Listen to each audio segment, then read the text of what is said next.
Live Tamil செய்திகள். சரிக்குமுப்பா நிகழ்ச்சியில் திவினேஷ் தொடர்பான பல விடயங்கள் ஒளியாகியிருக்கின்றன. பாட்டி ஒருவர் திவினேஷின் காலில் விழுந்து ஆசீர்வாதம் பெறுவதற்கு முயற்சித்திருக்கின்றார். அதை அங்கிருக்கின்ற பல பேரும் வியந்து பார்த்திருக்கின்றார்கள். சிறுத்தமிழ் தொலைக்காட்சியானது மக்களின் மனங்களை கவர்ந்த நிகழ்ச்சியை நடத்தி வருகின்றது. இது சரிக்குமுப்பா லிட்டில் சாம்ஸ் என்கின்ற நிகழ்ச்சியினூடாக சிறுவர்களின் போட்டித் திறமையும் அவர்களுக்கு இருக்கின்ற பாடும் திறனையும் பரிசீலிக்கும் ஒரு நிகழ்ச்சியாக இது மாற்றமடைந்திருந்தது. இந்த நிகழ்ச்சி வாரத்துக்கு வாரம் விறுவிறுப்பாகவும் சென்று கொண்டிருந்தது. அதில் பல பேரின் வாழ்த்துக்களை பெற்ற பழைய பாடலை பாடக்கூடிய சிறப்பு திவினேஷ் என்ற சிறுவனுக்கே இருந்திருக்கின்றது. அதன் அடிப்படையில் திவினேஷ் பழைய பாடல்களை பாடும் ஒரு சிறந்த போட்டியாளராக அங்கிருக்கின்ற வலியங்களுக்கு மத்தியில் ஓர் எடுத்துக்காட்டாக திகழ்ந்திருந்தார்.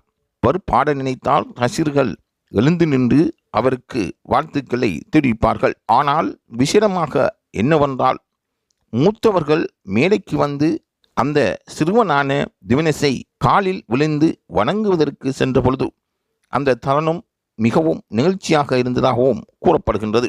வெற்றிகளுக்கு வாய்ப்பு அதிகமாக யாருக்கு இருக்கின்றது என்ற கேள்விகள் பல ரசிகர்கள் கேட்டுக்கொண்டிருக்கின்றார்கள்.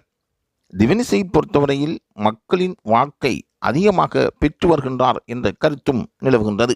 சரிக்குமுப்பா நிகழ்ச்சி இது தொடர்பாக தங்கள் தீர்மானத்தை இதுவரையில் கூறவில்லை என்றும், இறுதிச் சுற்று இன்னும் சில மணித்தியாலத்தில் நடைபெற இருப்பதால் அதில் அவரின் திறமை தொடர்பாக நாங்கள் அறிந்து கொள்ளலாம் என்றும் கூறப்படுகின்றது. ஆகவே யார் வெற்றியாளர் என்பதை அறிந்து கொள்வதற்கு இன்னும் ஓர் சில மணித்தியாலங்களே இருக்கின்றது.